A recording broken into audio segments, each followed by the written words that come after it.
ব্যবসায়ী হত্যার প্রতিবাদে উত্তাল সারা দেশ। শুক্রবার রাতেই জড়িতদের গ্রেফতার ও বিচার দাবিতে ঢাকা বিশ্ববিদ্যালয় সহ বেশ কয়েকটি স্থানে বিক্ষোভ মিছিল করেন শিক্ষার্থী ও ছাত্র সংগঠন।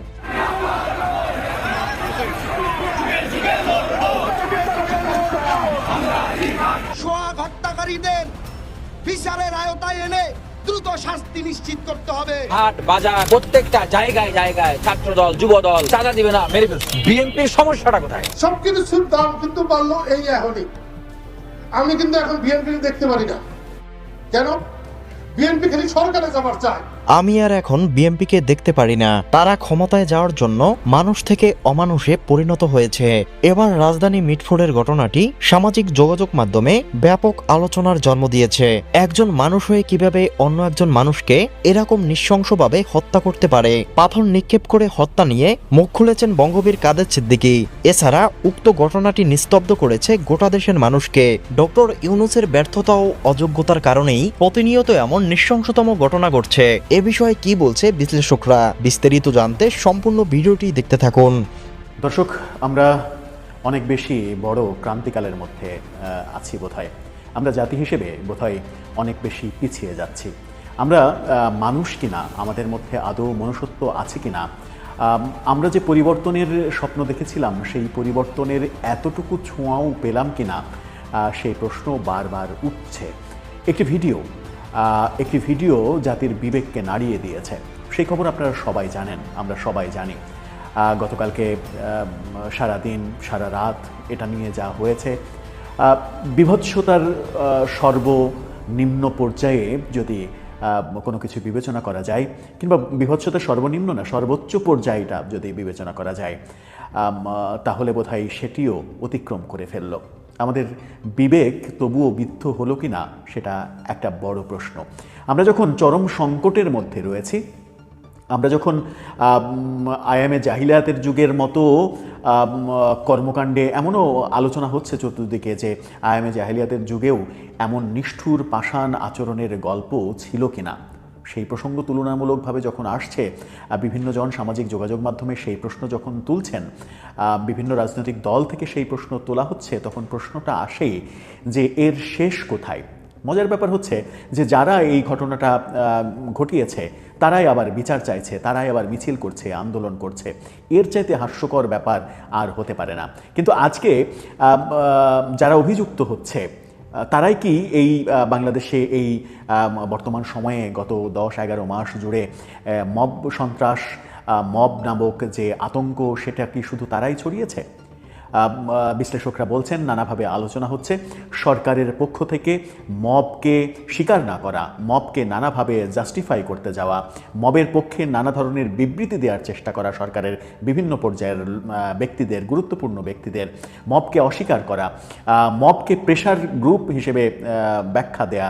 সরকারের গুরুত্বপূর্ণ ব্যক্তিরা যখন বলেন যে এখন মব নেই, যারা মব করছে, এগুলোকে যারা মব বলছে তারাই সরকারের বিরুদ্ধে, প্রফেসর ইউনূসের বিরুদ্ধে মব সৃষ্টি করছে। কি হাস্যকর একটা ব্যাপার! অথচ একজন তরতাজা মানুষকে আমরা অন্তত 1 মণ ওজনের পাথর তার বুকের উপরে, বুকের বাতার উপরে, তার মাথার উপরে তুলতে এবং ছুঁড়ে ফেলতে দেখলাম, থেতলে যেতে দেখলাম। সেই ভিডিও কি দেখা যায়? সেই ভিডিওর দায় কি শুধুমাত্র যে বা যারা এই ঘটনাটা ঘটিয়েছে তারা, নাকি এর দায় পুরো জাতির, এর দায় পুরো সরকারের? সেই আলোচনা করার চেষ্টা করব।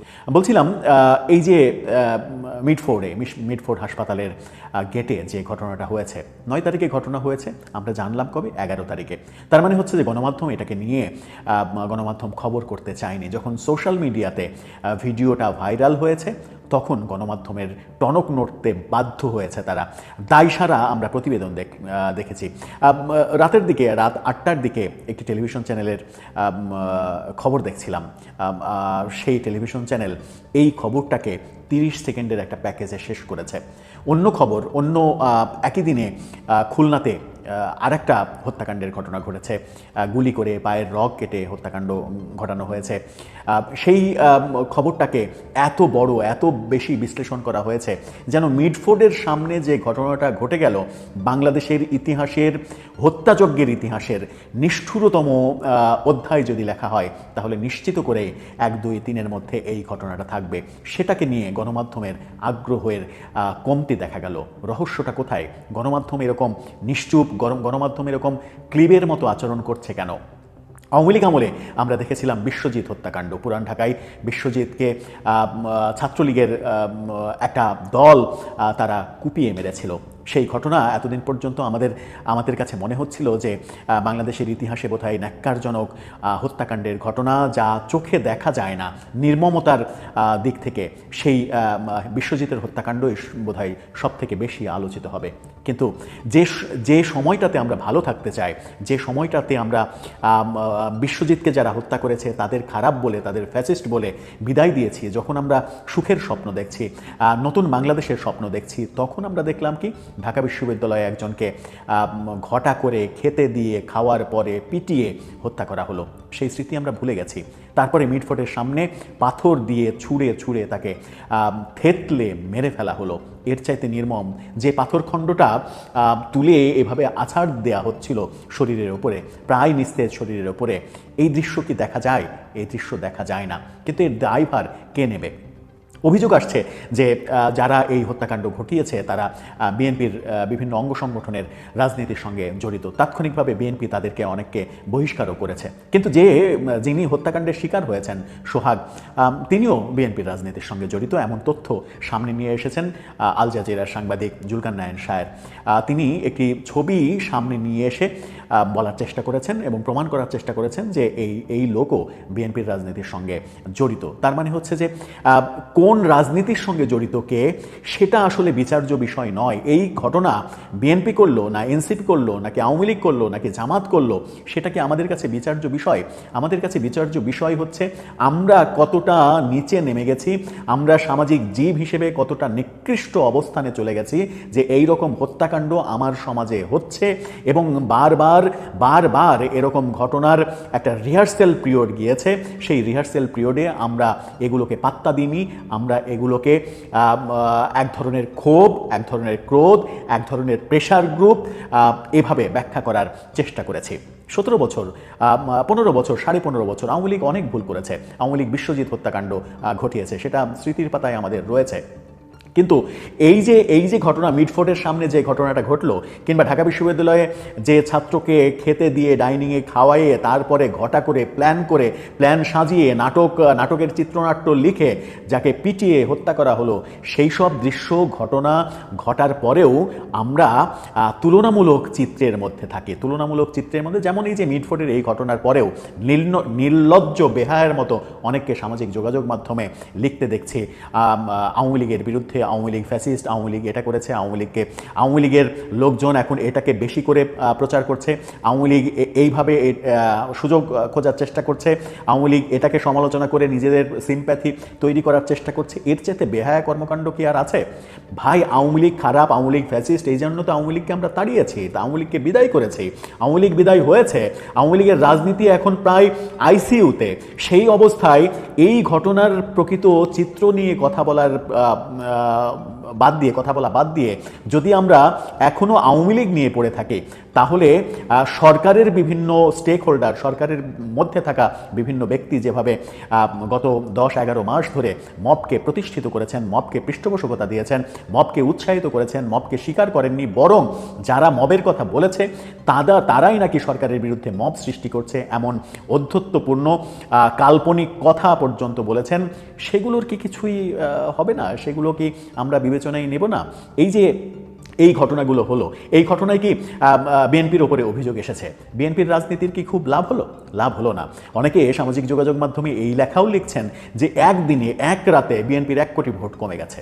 তাতে কি বিএনপির রাজনীতির লাভ হয়েছে? বিএনপির রাজনীতির লাভ হয়নি। তাহলে বিএনপিকে যেমন সচেতন হতে হবে, এর আগে এনসিপি, বৈষম্যবিরোধী ছাত্র আন্দোলন কিংবা জামাত শিবির যারাই এই মবের কাণ্ড বিভিন্ন সময় ঘটিয়েছে, প্রত্যেকেই যদি আমরা সচেতন হতাম, প্রত্যেকেই যদি আমরা স্বীকার করতাম যে হ্যাঁ মব হচ্ছে, এই মব হওয়া উচিত না, এই মব একদিন এমন পরিস্থিতির সৃষ্টি করবে যে পরিস্থিতি চোখে দেখা যাবে না, সেই পরিস্থিতি সেই দিন চলে এসেছে। সেই দিন চলে এসেছে বলেই একটা জ্যান্ত মানুষকে পাথর মেরে মেরে, বড় পাথর মেরে মেরে তাকে থেঁতলে মারা হলো। সেই ভিডিও চিত্র ভাইরাল হওয়ার পরে আমাদের জ্ঞান ফিরল যে কিছু একটা হলো। নির্লজ্জ বেহায়া গণমাধ্যম সেটা নিয়ে 2 দিন কোনো খবর করলো না। এই ভিডিও চিত্র ভাইরাল হওয়ার পরে তারা দায় সারা সংবাদ করতে তাদেরকে দেখা গেল। আমরা 1-2টা গণমাধ্যম ছাড়া এই খবর কাউকে যখন আমরা করতে দেখিনি, তখন তারা এই ঘটনার প্রতিবাদে ঢাকা বিশ্ববিদ্যালয়ে উত্তাল হচ্ছে, এই ঘটনার প্রতিবাদে অমুক রাজপথ উত্তাল হচ্ছে, এই ঘটনার প্রতিবাদে জাহাঙ্গীরনগর বিশ্ববিদ্যালয়ে উত্তাল হচ্ছে, ইডেন কলেজ উত্তাল হচ্ছে, এই খবরগুলো লাইভ কিংবা ভিডিও নিয়ে তারা পড়ে আছে। অথচ এই ঘটনা যখন ঘটেছে, এই ঘটনা নিয়ে তারা কোনো ইনভেস্টিগেশন জার্নালিজম করেনি, তাদের দ্বারা কোনো চোখে পড়ার মতো খবর আমরা দেখিনি। তাহলে কি গণমাধ্যমও গোলামি করা শুরু করেছে? গণমাধ্যমও কি বেছে বেছে এজেন্ডা নির্ণয় করা শুরু করেছে? গণমাধ্যমে কি প্ল্যান করে এগোচ্ছে? এবং বাংলাদেশের এই যে চরম পরিণতির দিকে বাংলাদেশ আমরা এগিয়ে যাচ্ছি, তার দায় কি গণমাধ্যমও এড়াতে পারে? সেটা একটা বড় প্রশ্ন। এই যে ঘটনা ঘটলো, এই ঘটনা বিশ্ব দরবারে ছড়িয়ে গেছে। সামাজিক যোগাযোগ, যতই আপনি গণমাধ্যমে খবর না করেন, গণমাধ্যমে খবর না দেন, কিন্তু সামাজিক যোগাযোগ মাধ্যম তো আপনি ঠেকিয়ে রাখতে পারবেন না। এই ভিডিও চিত্র বিশ্বব্যাপী ছড়িয়ে পড়েছে। বিশ্বের কাছে এই সরকারের যে ভাবমূর্তি, সেটা কতটুকু থাকলো বাংলাদেশে? যদি এখন অনেকে তো প্রশ্ন করছেন, যদি শেখ হাসিনার আমলের শেখ হাসিনার বিভিন্ন লোক, ছাত্রলীগ, যুবলীগ, আওয়ামী লীগ, তারা যে অপকর্মগুলো করেছে, তারা যে হত্যাকাণ্ডের ঘটনাগুলো ঘটিয়েছে, তার দায় যদি শেখ হাসিনার হয়, তাহলে এই সরকারের আমলে যে ঘটনাগুলো ঘটছে তার দায় কি আমরা প্রফেসর ইউনূসকে দেব? প্রফেসর ইউনূসের নামে আমরা মামলা করব? তাকে কি আদালতে হাজির করব? আদালতে বিচারের মুখোমুখি করব? এই যে পাল্টাপাল্টি প্রশ্ন, এই প্রশ্ন সামাজিক যোগাযোগ মাধ্যমে উঠছে। এই প্রশ্নের উত্তর কোথায়? এই প্রশ্নের উত্তরটা কে দেবে? কোথায় থেকে আসবে এই প্রশ্নের উত্তর? এই যে ঘটনার পরিপ্রেক্ষিতে বিএনপি অনেককে বহিষ্কার করলো। আবার বিএনপির এক নেতা বলছেন যে বিএনপি এটার বিরুদ্ধে অ্যাকশন নেওয়ার পরেও বিএনপিকে নিয়ে অপরাজনীতি করা হচ্ছে। রাজনীতিবিদদের হাস্যকর সব মন্তব্য, হাস্যকর সব স্ট্যাটাস আমরা দেখছি। আবার সার্জিস আলম স্ট্যাটাস দিচ্ছেন এরকম যে আইনে, যে হিসাবে আওয়ামী লীগ, ছাত্রলীগ, যুবলীগের হত্যাকাণ্ড, জুলাই আগস্টের হত্যাকাণ্ডের দায় শেখ হাসিনাকে নিতে হয়েছে, হত্যাকাণ্ডের দায়ে শেখ হাসিনা আসামি হয়েছেন, তিনি তারেক রহমানকে উদ্দেশ্য করে বলছেন যে এই ঘটনার জন্য আপনিও তেমনভাবে দায়ী, আপনাকেও আসামি হতে হবে, আসামির কাঠগড়ায় দাঁড়াতে হবে, এমন একটা স্ট্যাটাস দিয়েছেন। আমরা প্রকৃত কারণের দিকে যাচ্ছি না, এই ঘটনাগুলো থামানোর কোনো উদ্যোগের দিকে যাচ্ছি না, আমরা পাল্টাপাল্টি রাজনীতির খেলায় মত্ত। এই ঘটনাটা ঘটেছে, এই ঘটনাটাকে ইস্যু করে কতটা সুবিধা আদায় করা যায়, কতটা বিএনপিকে পচিয়ে গবর করা যায়, গু বানিয়ে দেওয়া যায়, সেই চেষ্টা করছে। অর্থাৎ এর আগে যে আমরা নোংরা রাজনীতি দেখেছিলাম, প্রতিহিংসার রাজনীতি দেখেছিলাম, সেই রাজনীতি এখনও দেখছি। অথচ আমাদের যদি পরিবর্তন আনতে হয়, আমরা যদি পরিবর্তনের কথা বলি, পরিবর্তন যদি সত্যিই চাই, তাহলে সবাই মিলে এক জায়গায় বসে সমস্বরে বলতে হবে বাংলাদেশে কালকে থেকে কোনো মব হবে না, হবে না তো হবে না। যদি একবার ঘোষণা দেওয়া হয় সবার পক্ষ থেকে বাংলাদেশে কালকে থেকে কোনো মব হবে না, একেবারে নিশ্চিত করে বলা যায় বাংলাদেশে কালকে থেকে কোনো মব হবে না। রাজনৈতিক দলগুলো সেই ঘোষণা কি দেবে, নাকি কামড়াকামড়ি করবে? ওর বিপক্ষে বলা, ওর বিপক্ষে বলা, যে রাজনীতি আমরা আগে দেখে এসেছি, নতুন রাজনৈতিক বন্দোবস্তেও তো সেই রাজনীতিই দেখছি। সরকার যদি বলে যে একটি বিচার বহির্ভূত ঘটনাকে প্রশ্রয় দেওয়া হবে না, যত ঘটনা এর মধ্যে ঘটেছে সব ঘটনার পেছনে যারা রয়েছে তাদের শাস্তির আওতায় আনা হবে, এবং তাদের বিরুদ্ধে যদি একটা চিরুনি অভিযান শুরু করে, তাহলে কি এই ঘটনা বাংলাদেশে আর ঘটবে? ঘটবে না। তাহলে ঘটছে কেন? ঘটছে আমাদের জন্য, আমরা ঘটাতে দিচ্ছি, আমরা প্রশ্রয় দিচ্ছি, আশ্রয় দিচ্ছি, সরকার বাহবা দিচ্ছে যে এগুলো প্রেশার গ্রুপ, এগুলো 17 বছরের পুঞ্জীভূত ক্ষোভ প্রকাশ করছে জনগণ, তার নামে জনগণ যা ইচ্ছা তাই করছে। সমাজে এখন যা ইচ্ছা তাই করা যায়। দর্শক, এর সমাধানটা আসলে কোথায়? এর থেকে আমাদের পরিত্রাণের উপায় আদৌ আছে কি? আপনার মতামত যদি ভাল লাগে, যদি লিখতে ইচ্ছা করে, যদিও এতটা নোংরা বিষয়ে লিখতেও হয়তো হাত কাঁপবে, হয়তো হৃদয় কেঁপে উঠবে, তবু যদি মন চায় লিখতে পারেন আমাদের।